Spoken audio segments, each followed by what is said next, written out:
La revista El Doctor en Casa presenta su programa El Doctor en Casa TV.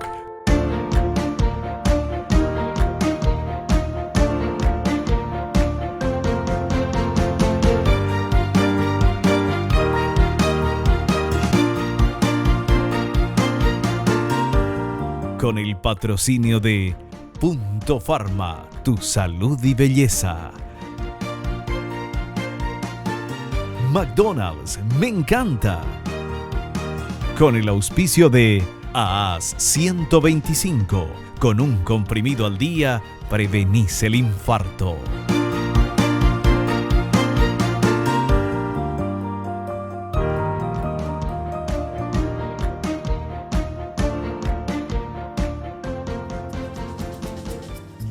Hola, hola, hola, ¿cómo están todos? Muy, pero muy bienvenidos. Esto es El Doctor en Casa.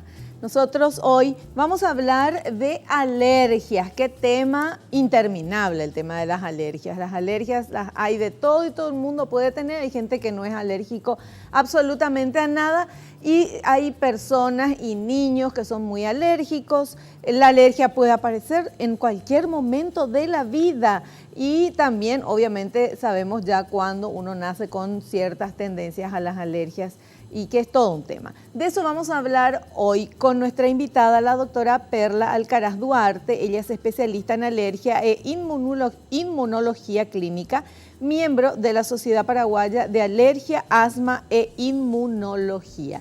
Y el dato que tenemos sobre este tema es muy importante. Fíjense, las estadísticas internacionales muestran que en las últimas 2 décadas la incidencia en las alergias ha aumentado en 4 veces y lo peor es que en algunos casos las enfermedades transcurren de forma grave, lo que conduce a dificultades en el diagnóstico y el tratamiento. Las alergias figuran entre las 6 patologías más frecuentes, además de que es la enfermedad crónica más común en la infancia, según la Organización Mundial de la Salud. Dicho esto, nos ponemos muy atentos para el programa de hoy que vamos a estar charlando con nuestra invitada, la doctora Perla Alcaraz Duarte. Comenzó El Doctor en Casa. Vamos a hacer un pequeño corte, enseguidita estamos con nuestra invitada.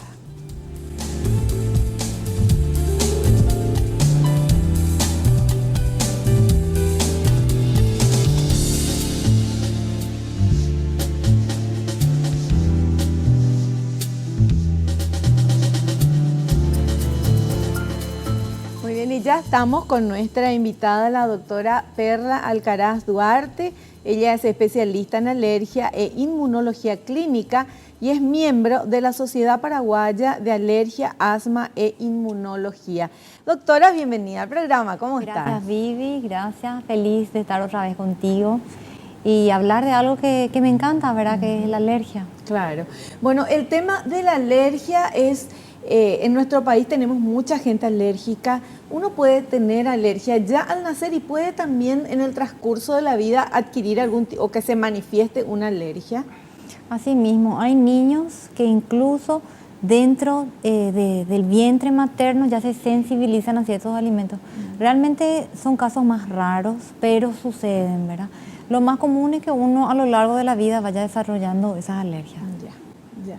O sea, puede ser que una persona diga, no, yo no soy alérgica a nada y después, no sé, a los 30 años o a una edad, sí, pum, aparece. Realmente eso es algo súper común.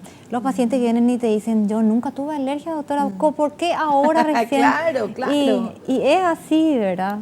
A veces uno nace con esos genes y esos genes, digamos que no se expresan, no tienen la manifestación clínica, pero después con el tiempo, debido a ciertos factores, uno empieza a manifestar sus síntomas de alergia.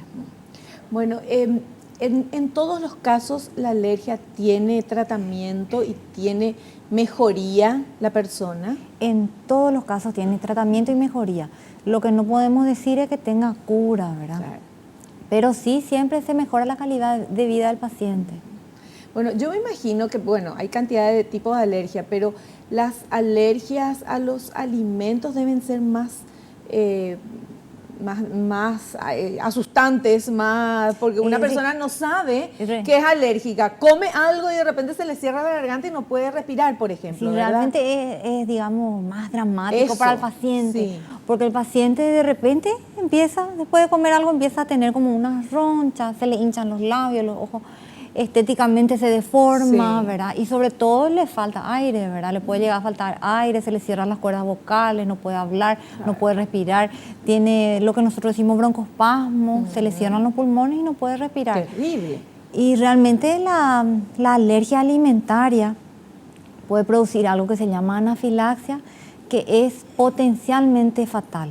O sea, puede llegar a morir el paciente. Es lo que siempre vemos en las películas de Hollywood, que el paciente está cenando, o sea, que está el actor, ¿verdad? Está comiendo, está feliz en una cena y de repente empieza a hincharse y de repente no puede respirar. Claro. Y eso le puede llegar a matar al paciente. Y de hecho digamos, es lo que se llama la segunda ola de la epidemia alérgica mundial, ¿verdad? Pues la primera ola es la alergia respiratoria que estamos viendo, que hay muchísima alergia respiratoria cada vez más.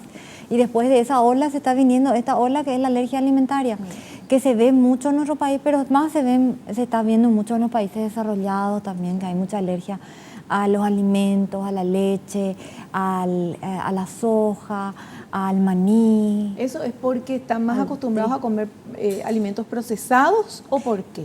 Realmente hay muchos factores, no se sabe muy bien por qué, pero se cree que es por el estilo de vida occidental que uno está llevando ahora, por el tipo de alimentos que uno come, por el cambio de la flora intestinal que está habiendo. Por eso es que está muy de boga y se está estudiando mucho esto de los pro y los prebióticos, ¿verdad?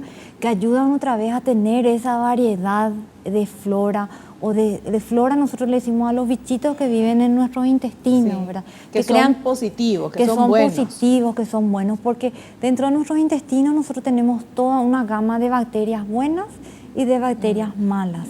Y no solamente de bacterias buenas y bacterias, no solo en cuanto a la calidad, sino a la cantidad también. O sea, no a la cantidad, sino a la diversidad de flora que teníamos antes, de bichitos que teníamos antes, y eso fue cambiando con nuestro estilo de vida, con nuestra alimentación. Claro. O sea, realmente somos los seres humanos que con la alimentación no natural que tenemos, con el estilo de vida sedentario y un montón de cosas que vos, yo, todos, porque todos estamos en eso, estamos induciendo a nuestro cuerpo a que reaccione de alguna manera, y esa reacción es una alergia. A que exprese algo que antes no expresaba, ¿verdad?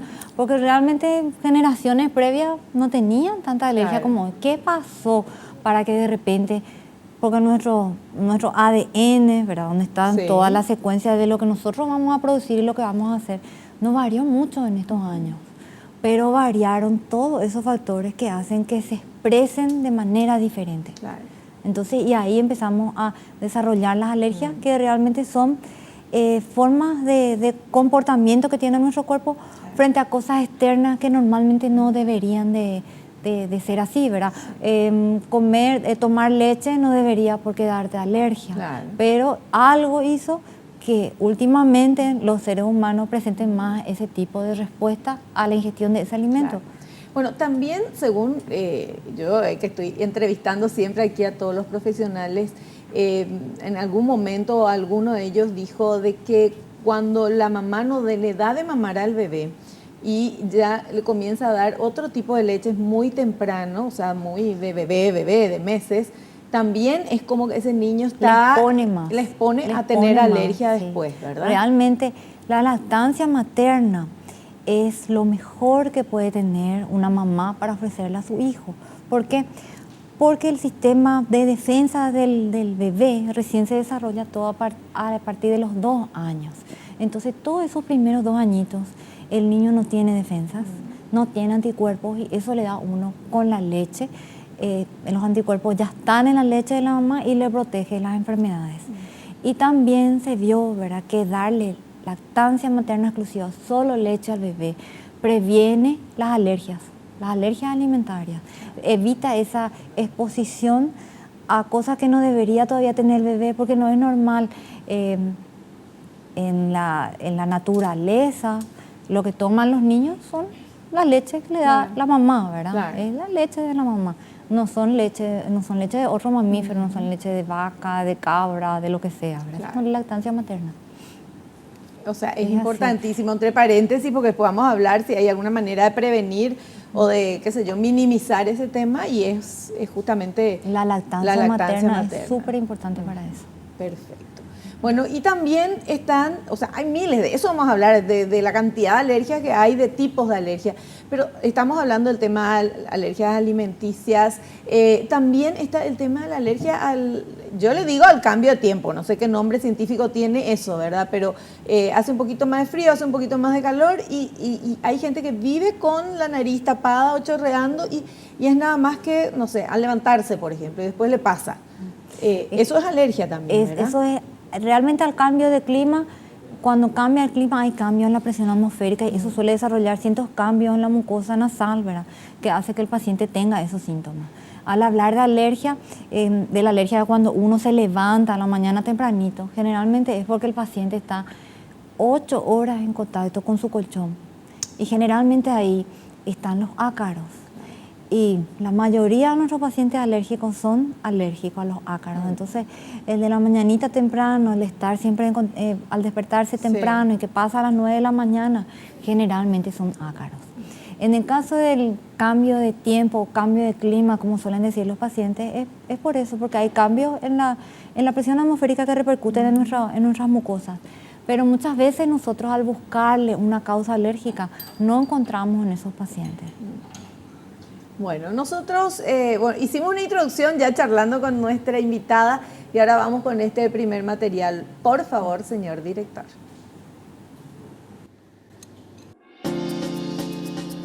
¿Por qué algunas personas desarrollan alergias? Las alergias son muy comunes y en ellas desempeñan un papel tanto los genes como el medio ambiente.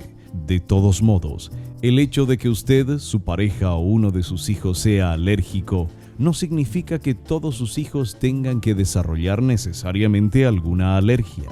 Además, generalmente una persona no hereda una alergia en concreto, sino solo una predisposición a tenerla. De todos modos, una cantidad reducida de niños tiene alergias a pesar de que en su familia no hay ningún otro miembro que sea alérgico. Y si un niño es alérgico a una sustancia, es probable que también lo sea a otras. Está correcto. Realmente es así. Uno hereda la predisposición a desarrollar una alergia y digamos, la influencia del medio ambiente, nuestro estilo de vida actual, ¿verdad? Uno puede despertar esos genes y desarrollar la respuesta alérgica. Cuando uno es alérgico a una cosa, es más probable que sea alérgica a otra también. Por ejemplo, en el caso de los medicamentos, si uno es alérgico a un medicamento, está más predispuesto a tener alergia a otros medicamentos también. Cuando uno se sensibiliza a los ácaros, ¿verdad? Puede sensibilizarse también. Sensibilizarse es tener los anticuerpos de la alergia para los ácaros. Puede después desarrollar eso contra los epitelios de animales, perros, gatos, pólenes, etc. Y realmente es así. Claro. Y es importante conocer esto y tratarnos lo antes posible, porque al tener una alergia es una limitación. Entonces, una persona que tiene una limitación a algo, eso evidentemente influye en el desarrollo normal, el día a día. Y realmente no debería de ser una limitación ser alérgico. Realmente el paciente alérgico debería de tener una vida normal. Claro, pero tiene que ir al médico y hacer el tratamiento. Así mismo, ¿verdad? Claro. Y tiene que hacer el tratamiento. El tratamiento de la alergia es una enfermedad crónica. Los pacientes son pacientes crónicos y el paciente tiene que insistir en su tratamiento, claro, porque realmente es una inversión en calidad de vida. Pero depende de la alergia también, doctora, sí, ¿verdad? Porque yo le cuento, yo de chica era alérgica al pasto. ¿Te imaginas una nenita que no podía? Todo el mundo corría y si yo corría en el pasto, la pierna llena de granos y de cosas. Y me hice un tratamiento con la famosa inyeccioncita y todo eso, que no sé cuánto duró, pero ni me acuerdo, pero después pasó, ¿verdad? Pero hasta ahora, cuando voy a pisar el pasto, pienso 2 veces antes, ¿verdad? Porque es como que quedó.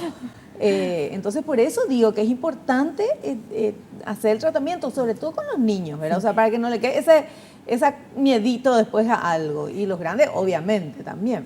Y realmente, como dijiste, depende, ¿verdad? Porque depende de la severidad. Si de repente es una alergia, por ejemplo, hablamos de alergia respiratoria, de nariz, rinitis intermitente, leve, a lo mejor solamente con un tratamiento farmacológico y evitando lo que uno sabe que es alérgico, ya basta. Pero cuando la severidad va aumentando, ya, por ejemplo, esta rinitis ya es de todos los días, ya el paciente ya le da mala calidad de vida, ya no puede trabajar, le molesta, estornuda, no puede tener una vida social, porque hasta eso tiene implicancia hasta en la vida social, ¿verdad? Entonces ya la severidad ya implica también un poco más de agresividad en el tratamiento, más medicamentos y también ya las vacunas, como vos dijiste, que son las vacunas de alergia, que lo que hacen es crear una tolerancia a eso que a uno le hacen mal. Ya sea pólenes, animales, ácaros, hongos, ¿verdad? Perfecto. Bueno, vamos a hacer un pequeño corte. A la vuelta continuamos charlando con nuestra invitada, nuestro tema, alergias.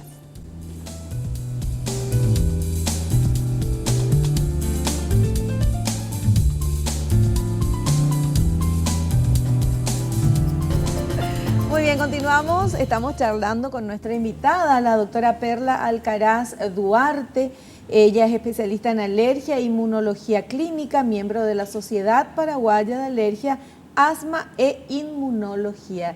Y hablando del tema alergias, tenemos un material también que habla de justamente el detonante que hace que de repente, ¡pum!, aparezca la alergia.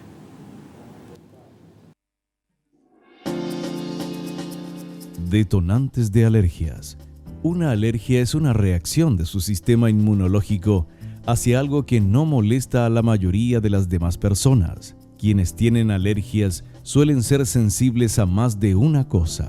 Las sustancias que suelen causar reacciones son polen, ácaros del polvo, esporas de moho, caspa de animales, alimentos, picaduras de insectos, medicinas. ¿Está correcto? Está correcto. Y realmente en la parte respiratoria, lo que más en Paraguay tenemos son los ácaros. Y los ácaros de la parte del trópico. ¿Por qué? Porque nosotros tenemos el clima ideal para ellos. Porque a ellos les gusta la humedad y les gusta el calor. Entonces felices están acá. El que es alérgico, generalmente es alérgico a los ácaros. También hay alergia a epitelio de animales, de perro, de gato, ¿verdad? Y en estos casos no solamente es del epitelio de la caspa, muchas veces está en la saliva, en la orina de estos animales, pero nosotros siempre decimos caspa porque realmente el perrito o el gato se lame, entonces siempre deja por su piel un poquitito de las sustancias que dan alergia.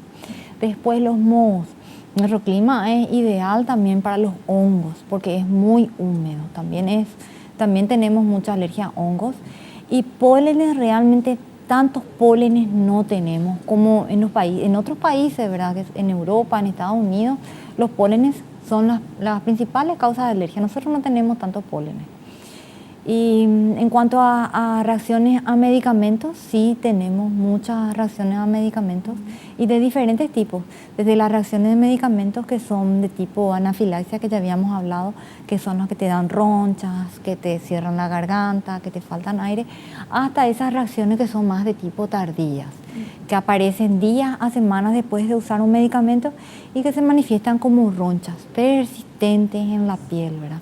Y a veces es un problema para el médico, porque el paciente necesita su medicamento y muchas veces el paciente es polimedicado y de repente es como que tenemos que jugar al detective para investigar a ver cuál es el medicamento que le hace mal a ese paciente, y muchas veces el paciente necesita ese medicamento.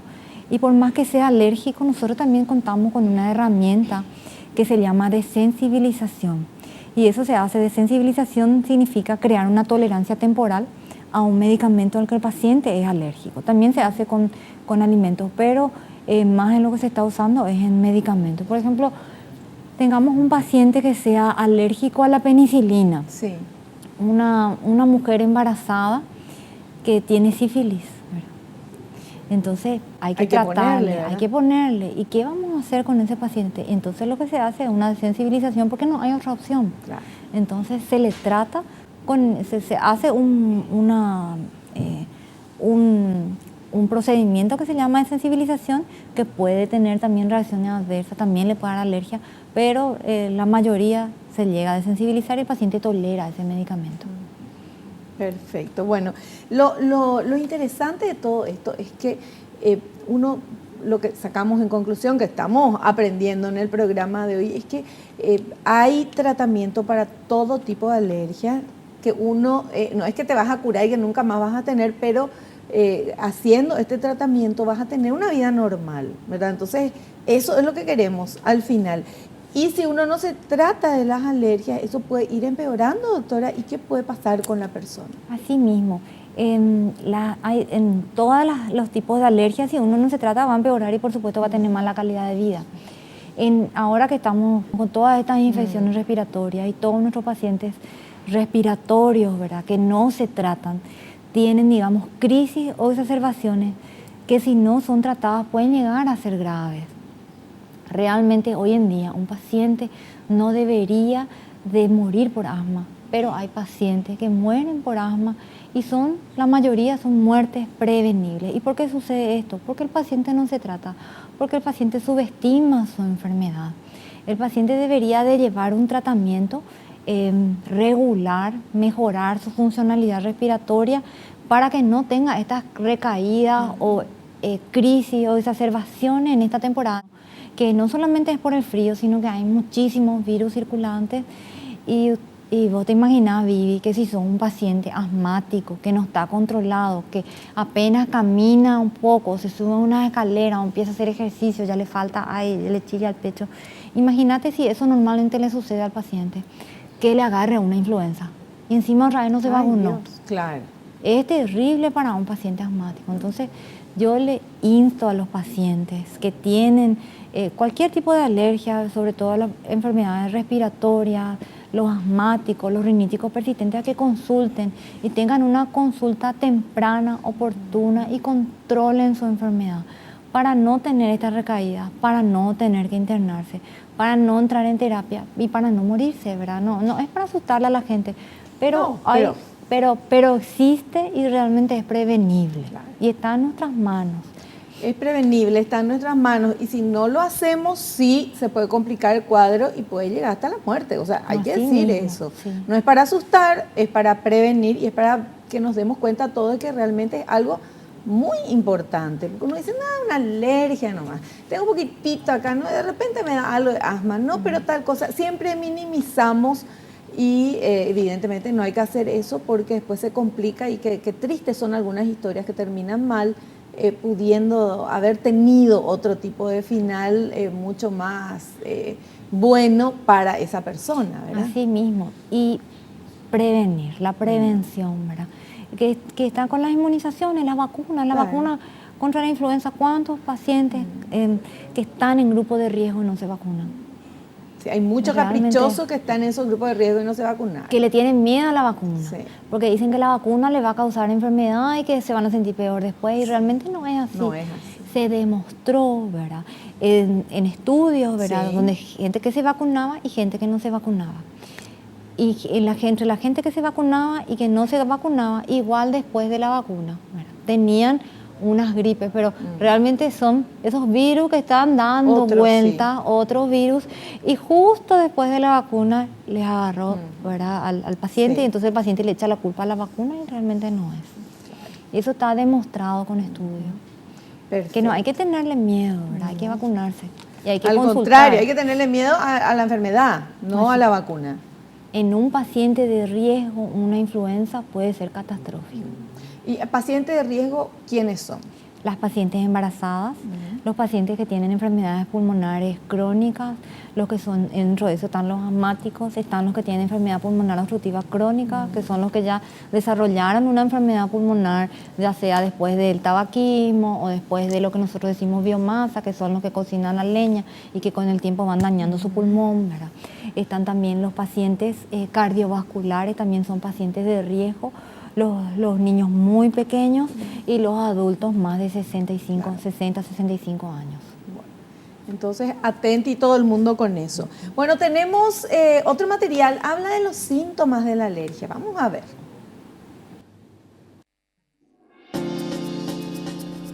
Síntomas.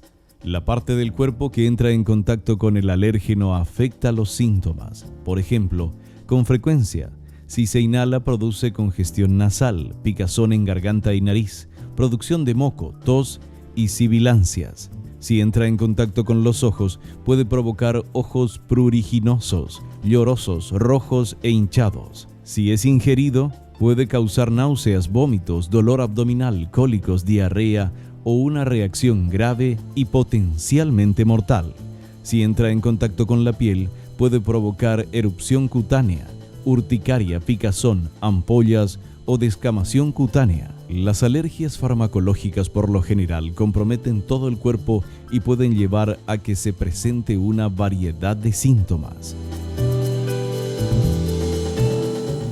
¿Está correcto? Y realmente es así. Realmente muchas veces es en la zona de contacto nada más, pero normalmente puede llegar a ser generalizado, ¿verdad? ¿Cuál es la forma más común de contacto? ¿La eczema o la urticaria de contacto?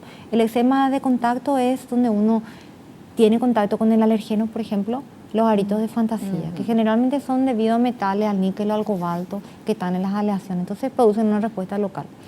Cuando se inhala, se vio bien que puede producir síntomas respiratorios, pero también puede producir síntomas en todo el cuerpo, lo que nosotros decimos sistémicos.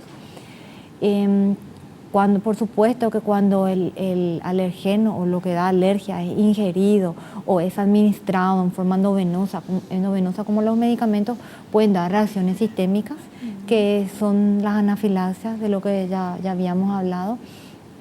Y hay diferentes tipos de manifestaciones, ¿verdad? La verdad que la parte de manifestaciones de alergia es algo muy amplio. Van desde manifestaciones cutáneas como ronchas como picaduras de mosquito que se llaman abones, que normalmente nosotros decimos urticarias.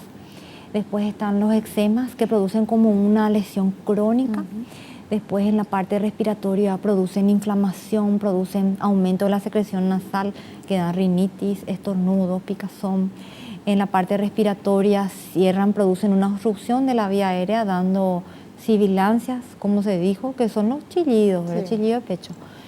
Y en la parte cardiovascular, cuando es un fármaco, por ejemplo, inclusive puede bajar la presión si es una reacción demasiado grave. Bueno, y usted habló, doctora, del tema de los ácaros, que la mayoría de las personas son alérgicas a los ácaros y que eso está en todos lados, sobre todo en el tema del colchón, las almohadas y todo, ¿verdad? Porque ácaros es la piel muerta nuestra que va cayendo. Ellos se alimentan de eso, perdón. Sí, realmente los ácaros son organismos microscópicos, ¿verdad? Que se alimentan de nuestro epitelio muerto. Sí.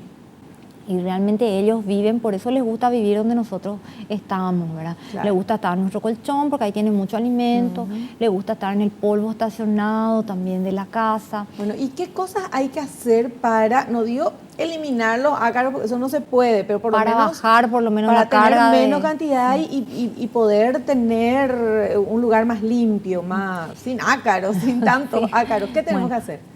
Evitar las alfombras. Porque las alfombras acumulan. Ustedes, si es que sacuden así la alfombra, sale un montón de polvo, ¿verdad?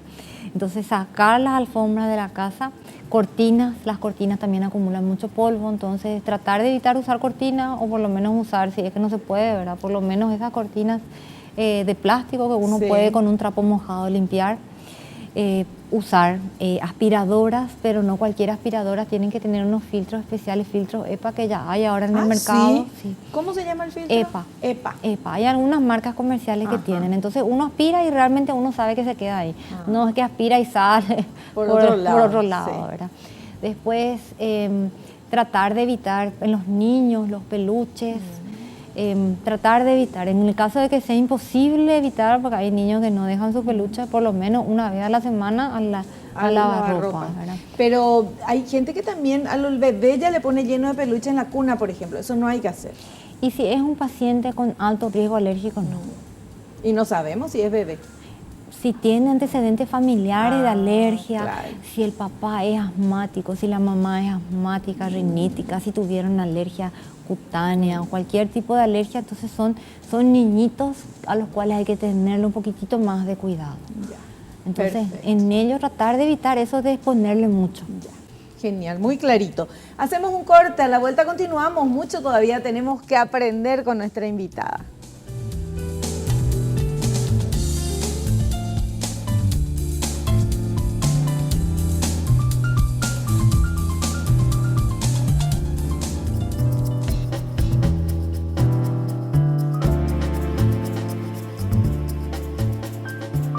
Muy bien, continuamos nosotros charlando con nuestra invitada, la doctora Perla Alcaraz Duarte, hablándonos del tema de las alergias.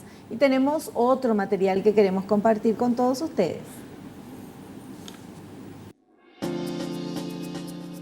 ¿Las enfermedades alérgicas afectan la calidad de vida de los pacientes? En todas las edades, las enfermedades alérgicas mal controladas, incluida la rinitis alérgica, traen consigo alteraciones en el descanso nocturno y consecuente pérdida de la capacidad de concentración y por lo tanto disminución de la producción o pérdida de días escolares y laborales. Las alteraciones observadas en la calidad de vida de los pacientes ocurren tanto en su ámbito físico como en el emocional, social y psíquico, hasta poner en serio riesgo la salud general de una persona. Recientemente se han publicado estudios que demuestran que algunas enfermedades alérgicas muy frecuentes como la rinitis alérgica influyen en la calidad de vida de los pacientes en mayor medida que otras enfermedades crónicas como la hipertensión arterial.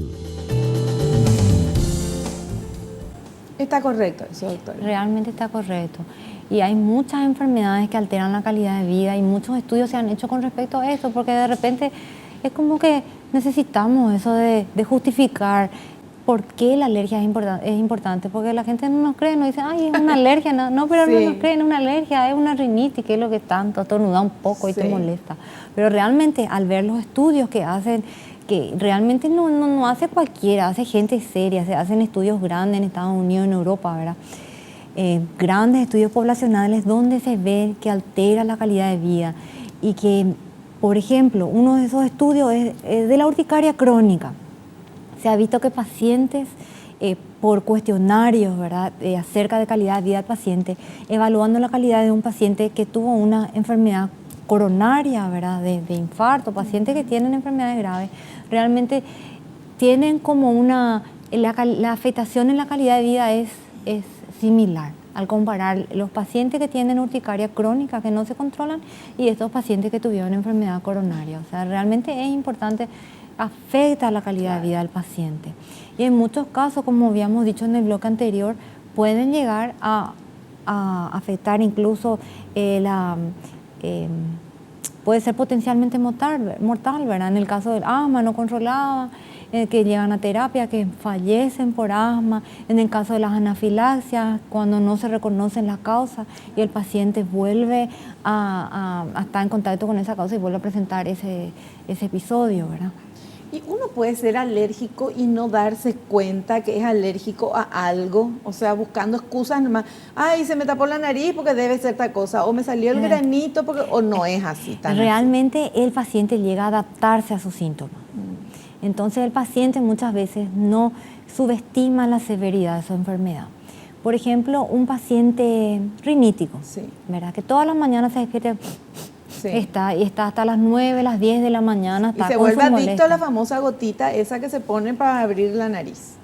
Que tiene varios nombres comerciales, Sí, y ¿verdad? que está mal. Que están mal, no todas las gotitas. Hay algunas gotitas que realmente funcionan bien y son indicadas y el pilar del tratamiento de esa enfermedad.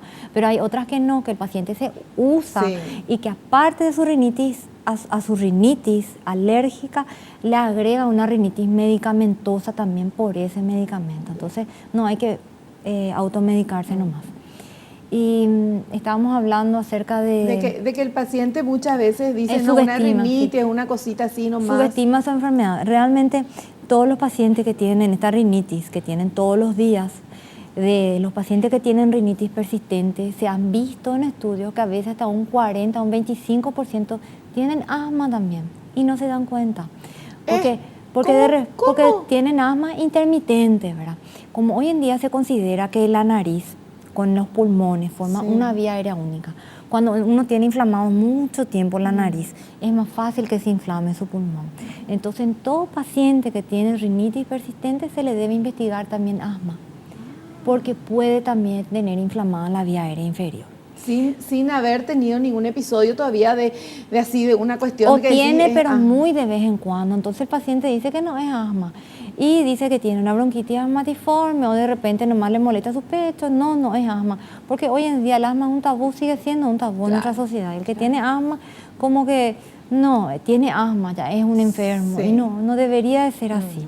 El paciente asmático es una persona normal, tiene una enfermedad crónica como el que tiene el hipertenso y se puede tratar y puede tener una vida normal. Pero me impactó eso, o sea, la persona que tiene rinitis alérgica, que es la que a todos los días levantarse, está con la nariz que le chorrea, que después le pasa, y entonces como que ya se acostumbró con su gotita, con esto, lleva una vida aparentemente lo más normal posible, puede estar teniendo asma y no saberlo. Así mismo, por eso. ¿Y qué estudio se hace para saber si uno tiene o no tiene? Se hace espirometrías.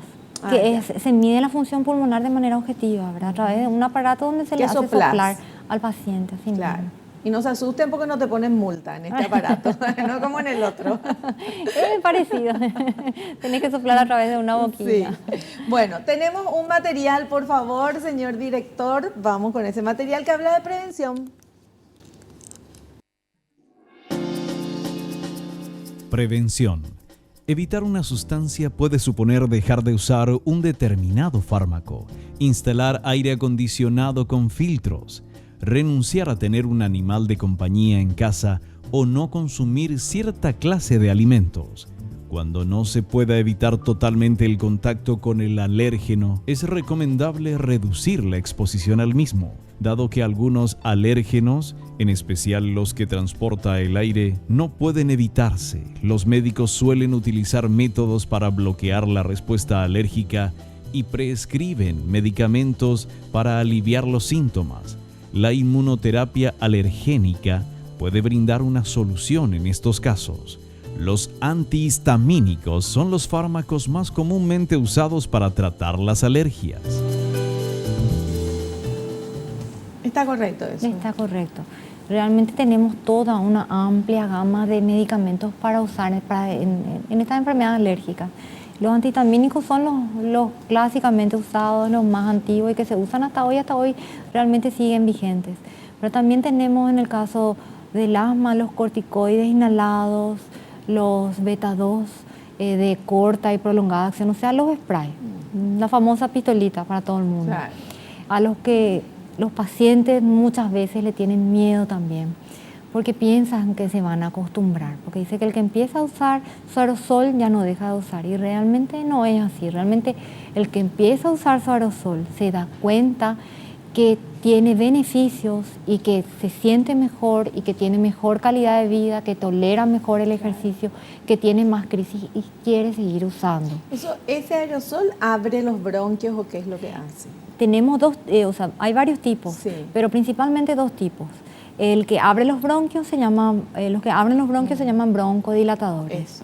Y están el famoso salbutamol, ¿verdad? El famoso salbutamol, que es un broncodilatador que nosotros le metemos dentro de la familia, un poco técnico, se llama beta-2 agonistas, que producen una broncodilatación sostenida, pero no tan larga. Pero eso es solo indicado para las personas que tienen asma o que tienen ese tipo de problema, ¿verdad? Que tienen broncoespasmo. Broncoespasmo. Porque a veces inclusive pueden haber porque hay infecciones. Yo les cuento que hay deportistas que usan eso antes de su competencia y está mal, ¿verdad? Es como que le abre eso y pueden correr más y todo eso. Es una trampa. Realmente hay ciertos medicamentos que están prohibidos, ¿verdad? Y después se hacen los controles, algunos entran, otros no entran en ese tipo de controles. Pero no siempre se usan solamente en el asma. A veces hay enfermedades que también producen broncoespasmo transitorio y también se usan en esos casos. No siempre los que usan salbutamol son asmáticos. Pero ese no es el tratamiento base del asma. El tratamiento base del asma son los corticoides inhalados, porque son antiinflamatorios. Bueno, pero el tratamiento del asma va a dar el médico. Va a dar el médico. O sea, sí, uno sí. va al médico Pero y ahí te dice, o sea, esto, lo que hay que hacer, lo que tenemos que hacer nosotros es ser obedientes y hacer lo que nos dicen así mismo, los médicos. Pero no tienen que tener miedo nomás los pacientes. Claro. A eso Tenemos preguntas de la gente en redes sociales, vamos rapidito, por favor. A ver. Alma de Luque dice, ¿cómo diferenciar una alergia respiratoria de un resfriado?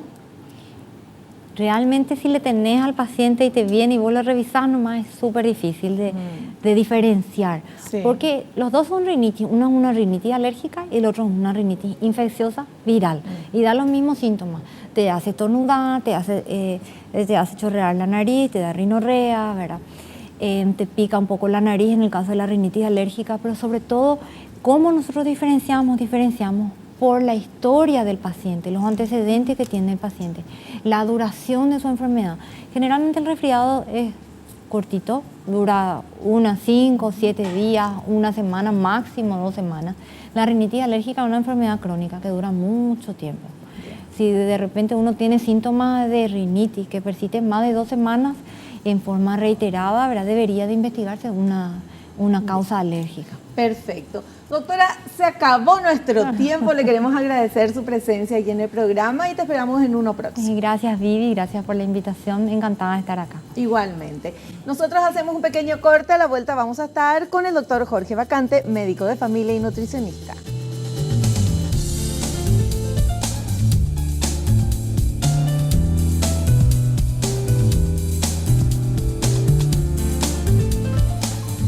Muy bien, ya estamos con el doctor Jorge Vacante, médico de familia y nutricionista. Estábamos charlando en el corte. ¿Cómo anda, doctor? Bienvenido. Gracias, muy bien y un gusto de estar acá con usted. Bueno, ¿qué nos dice sobre todo este tema de alergia que estuvimos hablando? Bueno, yo le voy a enfocar desde el punto de vista nutricional, desde el punto de vista de las alergias alimentarias. Nosotros ya hemos hablado en otro programa de las alergias respiratorias. Entonces, con respecto a las alergias de origen digestivo, o sea, alimentarias directamente, nosotros tenemos que evidentemente proteger al organismo, o sea, tratar si hay alguna alteración a nivel intestinal que haya provocado y que provoque mayor permeabilidad y que pasen sustancias que provoquen alergia. Eliminar las parasitosis. Estoy dando consejos generales, por supuesto, ¿no? ¿Sí? No quiere decir que esto exclusivamente. Eliminar los productos, o sea, a tipos de alimentos como frutilla, banana, chocolate, etcétera, que puedan provocar alergia. Porque algo que quiero aclarar verdaderamente es que hay que hacer 3 pruebas fundamentales. O sea, una prueba de sacar todos los alimentos, ¿no? ¿Sí? De eliminación total. Después se saca otra prueba, eso dura por 7 días, supresión directamente de los alimentos que están en la lista como posibles alergenos, chocolate, banana, frutilla, la clara de huevo, etcétera, por nombrar algunos de ellos. Esos son 7 días, y después que se eliminan esos alimentos, se van incorporando cada 2 o 3 días un alimento de esos eliminados para ver cuál es el que provoca el factor alérgico. Después está la prueba de eliminación, que eso evidentemente es haber eliminado esos alimentos que son alergénicos desde el punto de vista alimentario. Y por último, la prueba de provocación. O sea, yo voy a dar un elemento que provoca fenomenalmente la prueba alérgica para estar seguro. Ahora, esto que yo acabo de decir, realmente cuidar la flora intestinal, cuidar la pared intestinal que se daña, porque fíjese, señora, hay una ingesta excesiva de analgésicos, de sustancias corticoides, etcétera, que a veces el paciente se automedica, como usted dijo recién que lo tiene que dar el especialista. Ese corticoide que está tomando el paciente altera la pared intestinal y hace que esa pared intestinal se haga permeable, y esa pared intestinal hace pasar sustancias que son alergénicas, o sea, provocan alergia. Entonces nosotros tenemos que cortar esa permeabilidad, cuidar la alimentación, vuelvo a decir, combatir la parasitosis, eliminar alimentos, como acabamos de hablar, probablemente alergénicos, frutilla, banana, etcétera. Verdaderamente eliminar ciertos tipos de condimentos, los vinos blancos. Bueno, y otro punto de vista también es eliminar la tiramina, que evidentemente se encuentra en ciertos quesos que son muy alergénicos, como el Roquefort, el Gruyère, el cheddar, que son evidentemente... Lo más rico. Sí, lo más rico. Sí. Ahora, eliminar no significa que uno evidentemente elimina, sí, pero va probando. Claro, un tiempo. Un ¿verdad? tiempo. Y después va probando para ver si es eso lo que le da Correcto, alergia por eso o... hay pruebas que usted, por Sí. eso yo hice un bosquejo muy rápido de lo que eran esos tiempos, ¿no? Sí. ¿Sí? Por último, también eliminar, cuando hablo de eliminar significa evaluar los jugos que vienen envasados, que como naranjadas, limonadas, etcétera, que pueden provocar por situación de tener una sustancia alergénica, tartrazina, que provoca. Por eso es global el Claro. estudio y debe hacerse completo y ir evaluando cada caso en especial y cada paciente en particular. Perfecto. Doctor, como siempre, muy clarito. Muchísimas gracias. Gracias por a su usted por la presencia. invitación, un gusto. Gracias. Nosotros nos despedimos hasta el próximo programa, si Dios así lo permite. Espero que te haya gustado, que hayas aprendido como lo hicimos todos aquí. No te olvides, naciste para ser feliz, no te conformes con menos. Chao, que pases bien.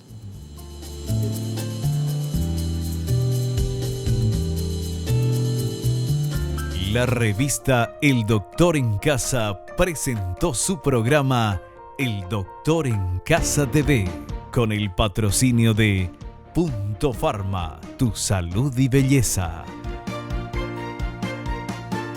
McDonald's, me encanta. Con el auspicio de AAS 125, con un comprimido al día prevenís el infarto.